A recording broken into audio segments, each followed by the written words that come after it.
E aí, turma, voltamos para agora pegar um assunto assim, eu não diria espinhoso, nem tenebroso, mas é um assunto assim extremamente delicado, que é os recursos, os recursos para o Supremo e para o STJ relacionados ao extraordinário e ao recurso especial. Essa matéria, quando cai em qualquer concurso, as pessoas, pelindo o braço, assim se arrepia. Por quê? Dá medo. Puxa, recurso extraordinário, recurso especial, eu não sei disso, eu não sei aquilo. Pelo menos era assim comigo e com parte dos meus colegas quando nós estávamos lá na época do concurso, que já faz um tempinho, não é tanto tempo assim também, mas já faz um tempinho. Por quê? As pessoas têm um certo receio quando se fala nisso, de não saber. Eu diria que esse medo vem um pouco da simbiose que é necessária entre a Constituição e o CPC. Você não consegue estudar um se não tiver a base do outro. E estão lá no artigo 102, 103, 104 e 105 da Constituição Federal há matérias relacionadas ao recurso especial e ao recurso extraordinário. Recurso extraordinário sempre e unicamente para o STF e recurso especial para o STJ. E eu preciso falar um pouquinho dessa questão. O nosso Supremo Tribunal Federal, ele não é um tribunal constitucional, como é o tribunal, por exemplo, da Alemanha, como é o tribunal italiano. E esta é a sua grande falha, ao meu modesta forma de ver. Por que ele não é um tribunal constitucional? Apesar do artigo 102 caput dizer que compete ao Supremo Tribunal ser o guardião da Constituição, e quando nós falamos em guardião da Constituição, nós vamos ali um pouquinho em Kelsen e tal, né? Que fala desse guardião constitucional. O Supremo ele possui competência também em outras matérias, como julgar originariamente, aí nós vemos tal do foro privilegiado, inúmeras pessoas. Ora, nós temos 11 ministros que não lidam diretamente, única e exclusivamente com a matéria constitucional e, além disso, tem que julgar ações penais. Vocês estão vendo por aí. Hoje o noticiário é Supremo, Supremo, Supremo, tem que julgar isso, tem que julgar aquilo, ou seja, ele se perdeu no meio. O certo era nós termos um tribunal constitucional que só analisasse as matérias constitucionais. O Supremo deveria ser assim. E isso não sou eu que estou dizendo, isso são todos os grandes constitucionalistas e processualistas. Por quê? O Supremo Tribunal, ele deve se restringir sua questão a matérias em tese, questão constitucionais ou não. Dizer se uma lei é constitucional, dizer se é o constitucional, agora virou pancadaria isso aí. Porque tudo vai no Supremo, tudo vai para o Supremo. Outro dia eu vi uma matéria que até um churrasco foi passar no Supremo Tribunal Federal. Isso é um absurdo. Isso é coisa de alienígena. Vocês estão vendo que tem uns OVNIs invadindo, né? Eles devem estar malucos o que está acontecendo aqui. Não pode. O Supremo não pode requisitar faca de churrasco. Daqui a pouco está até ali uma aula assim. Não dá. Não é matéria do Supremo, gente. Supremo, olha o nome que diz. Supremo. A gente tem que encher a boca de falar Supremo. Então o Supremo, ele se encarregou de julgar várias coisas. E aí o legislador constitucional se perdeu. Eu sou contra uma reforma constitucional, mas acho que nós temos que ver reformas pontuais. E aqui é uma delas. Nós devíamos ter um tribunal constitucional como tem a Alemanha, como tem a Itália, que são tribunais que só analisam questões constitucionais. Não temos, e nós enchemos o Supremo desses recursos aqui, extraordinários, por exemplo, que cabem lá, e além daquelas matérias originárias do tribunal, que ele vai ter que julgar as ações penais. O tribunal, o Supremo está abrindo inquérito policial.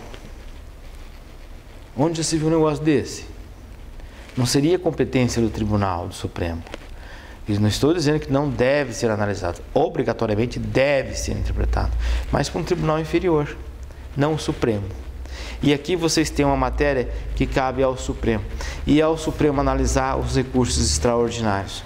E para você manejar um recurso extraordinário é trabalhoso hoje. Eu brinco com as minhas turmas e digo o seguinte: quando você ganhar a tua primeira ação, legal, beleza. Você vai, pega a tua esposa e vai jantar com ela num restaurante assim, comer um lanche. Beleza.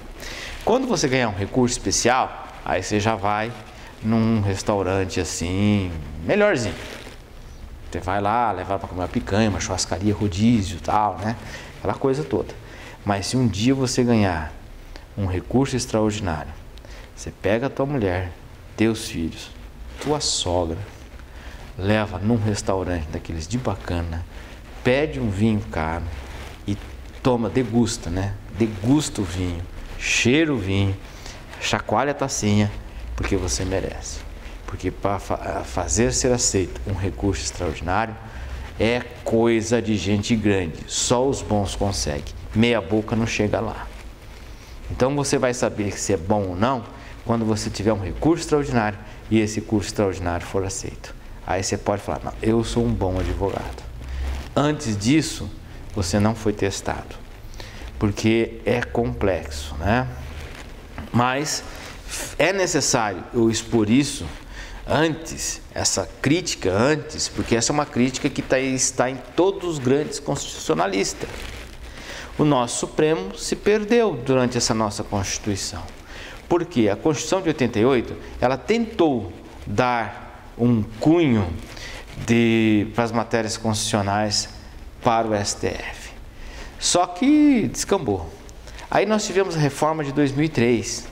Aí o legislador tentou dar uma outra filtrada. Aí ele apresentou filtros em matérias constitucionais, como a repercussão geral e como também o pré-questionamento.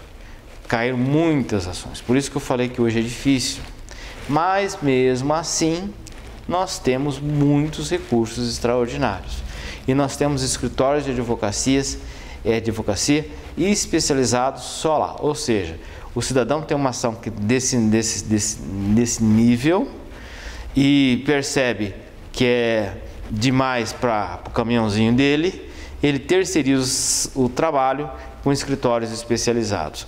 Vocês têm que ser a quem? Vocês não podem terceirizar trabalho. Vocês têm aqueles são vocês, advogados, aqui, meus alunos, tem que ser aqueles que pegam o trabalho dos incompetentes que não sabem fazer.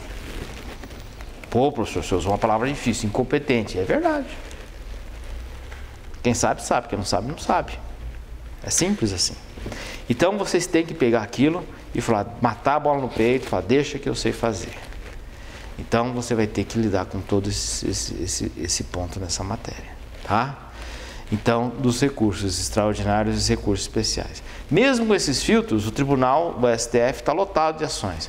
Porque naquela época não se mexeu num ponto nevrálgico como não se mexeu até hoje, que é tirar a competência na área criminal dos procedimentos originais do Supremo. Enquanto nós tivermos essa balbúrdia, nós teremos um Supremo sobrecarregado e um Supremo meio perdido, como se encontra nesse sentido, perdido que eu falo, no sentido de muitas ações para julgar, poucos ministros e uma demanda muito grande. Deixo bem claro isso, tá? E a gente vai.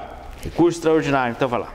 O recurso extraordinário, 1029, e o recurso especial, nos casos previstos da Constituição, anotem aí, 102 a 105, serão interpostos perante o presidente ou vice-presidente do tribunal recorrido em petição distintas que conterão. Aqui já começa o primeiro entrave. Você não vai ingressar com o recurso especial ou recurso extraordinário diretamente no STF, no STJ. Você vai entrar com uma petição de recurso no tribunal do qual decisão você está recorrendo. Assim, se você vai entrar com um recurso especial contra uma decisão do TRF, você vai entrar com a petição inicial perante o TRF. Se você vai entrar com um recurso extraordinário perante da decisão do TJ, você vai entrar com a petição no TJ do recurso. Igual você faz com a apelação. A apelação você vai recorrer, vamos falar do juiz estadual, recorrer para o TJ, mas você oferece a petição no juízo ACO. Então, você vai oferecer o juiz ACO. Nesses recursos, é o tribunal. O juízo ACO, nesses recursos, é o tribunal do qual você está recorrendo. E outra perguntinha que sempre é exposta é o seguinte: eu tenho que passar primeiro pelo recurso especial para chegar lá no recurso extraordinário? Não. Isso é um erro clássico. Às vezes as pessoas pensam, não, primeiro eu tenho que entrar com recurso especial, depois, se negado o recurso especial, eu tenho que entrar com recurso extraordinário. Não tem nada disso. Recurso especial é para uma matéria, recurso extraordinário é para outra. Então, pode ocorrer de você já entrar diretamente com recurso extraordinário. Pode ocorrer de você já entrar diretamente com recurso especial. Você não tem que passar necessariamente pelo especial para chegar no extraordinário. E pior ainda, aí das entranhas que eu falei na aula passada, eventualmente, em situações excepcionalíssimas, é daquelas tipo chuva de meteoros, você vai ter que entrar com recurso especial e outra petição do recurso extraordinário conjuntamente, em petições distintas, porque cada um tem uma análise. Pode acontecer disso. Deixa eu tomar uma aguinha aqui, que essa mudança de tempo a garganta já sofre um pouco mais. Então, lembre-se disso. Não necessariamente você vai ter que entrar com recurso especial, ter seu recurso negado para entrar no recurso extraordinário. E mais ainda, vou além. Se aquele cliente que chegar no teu escritório falar assim: olha, doutor, agora eu quero ir até o fim, vou até Brasília, quero ir até no Supremo, você já fala para ele: ó, isso acabou. Em virtude dos filtros constitucionais, tem até uns vídeos legais no YouTube que você acha sobre filtros constitucionais. Bate lá, filtros constitucionais, lá no YouTube. Você vai achar falando sobre a questão da repercussão geral e do pré-questionamento. Como disse, excepcionalmente se chega a esses recursos. Essa história de que vai até o final pode ser o TJ, e só. O final pode ser o TRF, e só. Porque somente em casos muito excepcionais, somente em casos, e aqui eu não estou fazendo uma trocadilho com o recurso, tá? Somente em casos extraordinários, somente em casos muito especiais, é que nós chegaremos a Brasília. Então nós teremos muito poucas ações que possuem fôlego para isso. Obviamente, o Supremo e o STJ estão em muitos processos, porque ele se trata do Brasil inteiro. No Supremo nós temos 11 ministros, no STJ 33. Então são tribunais pequenos. Tribunais pequenos. Só em Maringá nós temos dessa quantidade, 30 e poucos juízes. E o STJ tem 33 ministros. Lá eles recebem o nome de ministros, né? Ministros. E muitos são de carreiras e outros não. Né? Os ministros do Supremo, nem todos são juízes de carreira. Vocês estão vendo. No tribunal atual, eu acho que o único juiz de carreira é o Fux e o Lewandowski. Os outros não eram juízes de carreira. O Toffoli, Barroso, Gilmar Mendes, a ministra Carmen, não eram ministros de carreira, não eram juízes de carreira. Então, o pressuposto para ser ministro do Supremo é notável saber jurídico. Tá?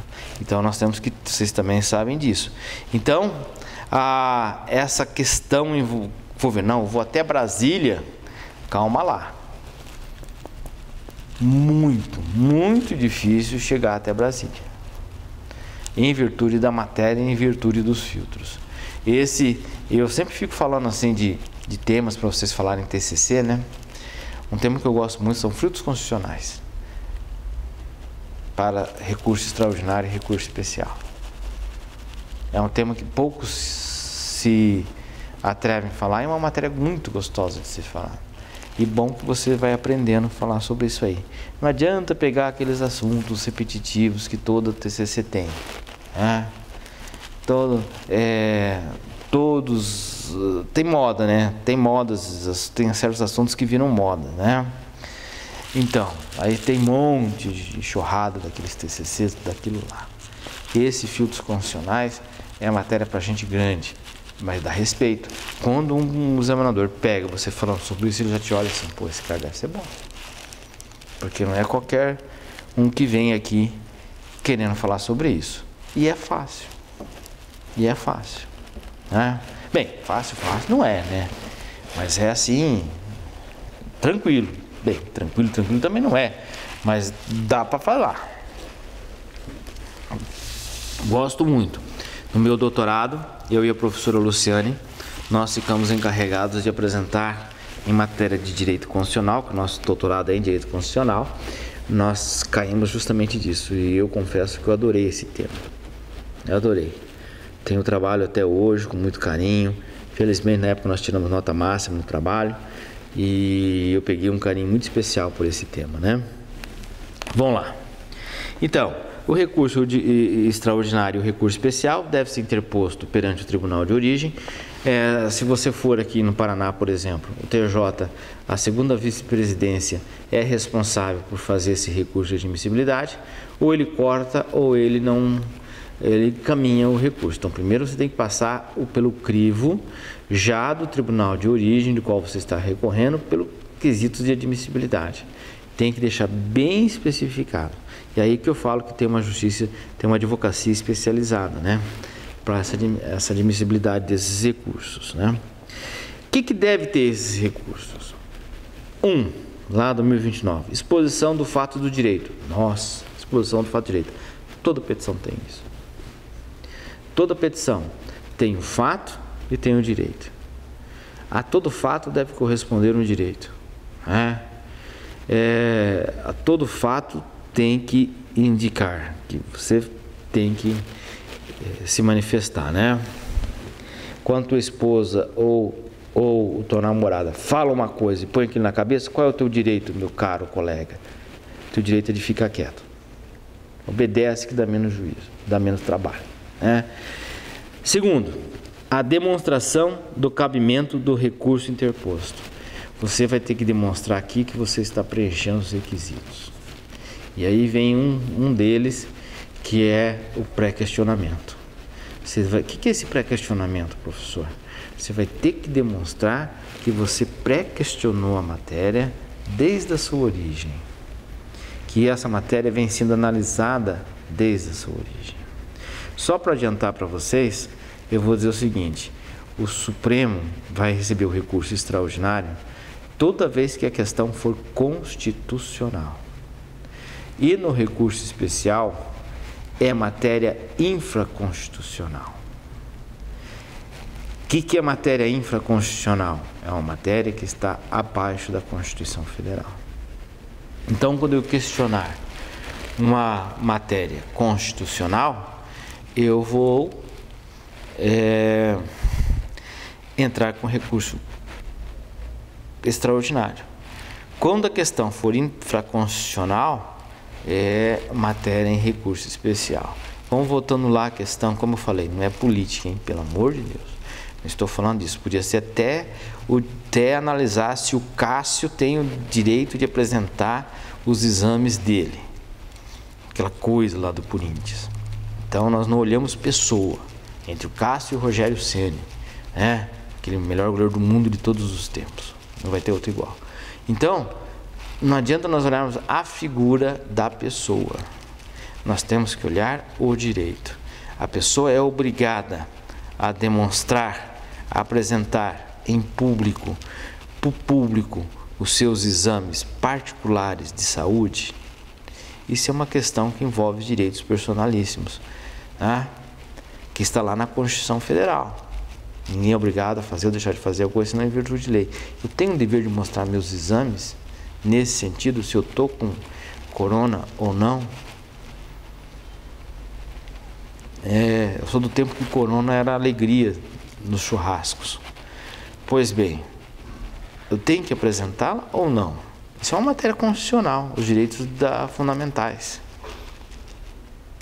Então, ao meu ver, é uma matéria que caberia ali análise do Supremo, tanto que chegou ali no Supremo em função da pessoa. Mas se fosse com você,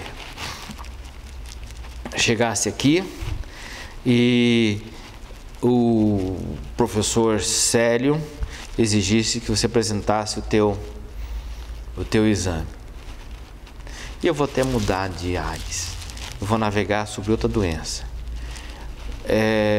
Para fazer a matrícula na faculdade, você teria que mostrar um exame de HIV. Porque se você tiver HIV, nós não vamos te aceitar. Será que seria possível isso? Como pessoa. O direito é bonito por causa disso. Às vezes a fundamentação ela sustenta nos dois lados. Se você for um aluno, nós não recebemos você porque você tem HIV. Ou um professor, você não vai dar aula para nós porque você tem uma doença degenerativa. Ou exigir de uma mulher atestado de gravidez para contratá-la pelo serviço. Eu te contrato, mas você tem que demonstrar que não está grávida. Eu já vi, e isso foi derrubado pela Justiça do Trabalho, uma declaração prestada pela funcionária de que não ficaria grávida durante as relações de emprego. Poderia existir disso dela? Você vai declarar que você não vai ficar grávida enquanto estiver empregada. E caso você engravide, você vai ser demitida por justa causa. Será que seria possível isso? Então são questões que estão embutidas nessa matéria, porque são questões constitucionais. São questões de tese. Recurso especial e recurso extraordinário são recursos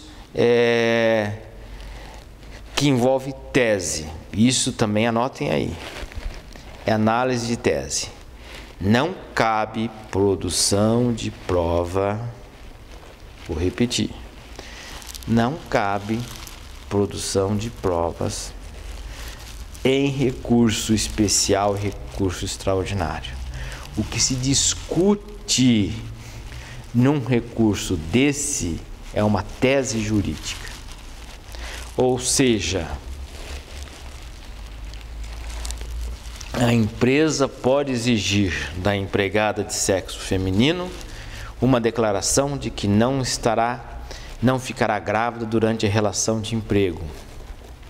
E, caso fique grávida, será demitida por justa causa, sem direito a nenhuma indenização. É possível? Nós não estamos discutindo provas, nós estamos discutindo se isso é possível ou não. E se ela ficar 30 anos no emprego, quer dizer, ela teve que legalmente abrir mão de um direito fundamental dela da gravidez?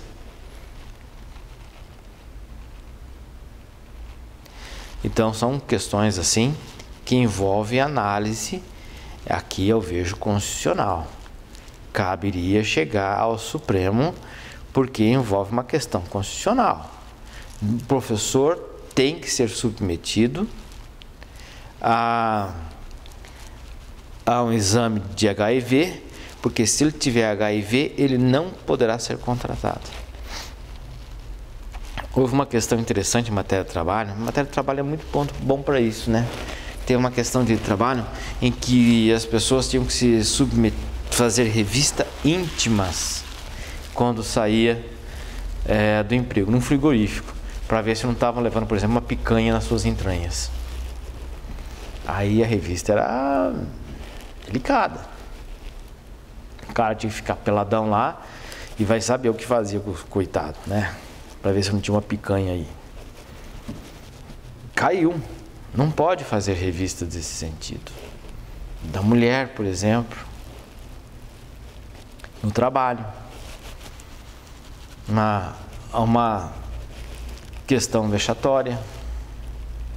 Então, o recurso extraordinário está ligado a toda essa questão vinculada ao direito constitucional. E uma seara fértil, muito fértil, extremamente fértil, é a questão dos direitos fundamentais. O direito à imagem. O direito à imagem da pessoa pública.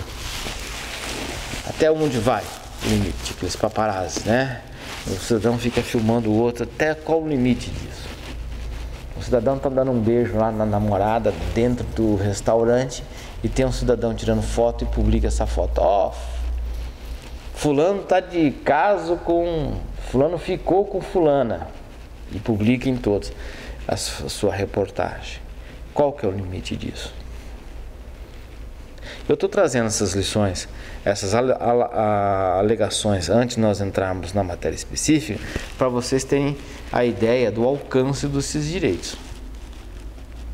O alcance desses direitos, desses recursos, que são recursos de tese.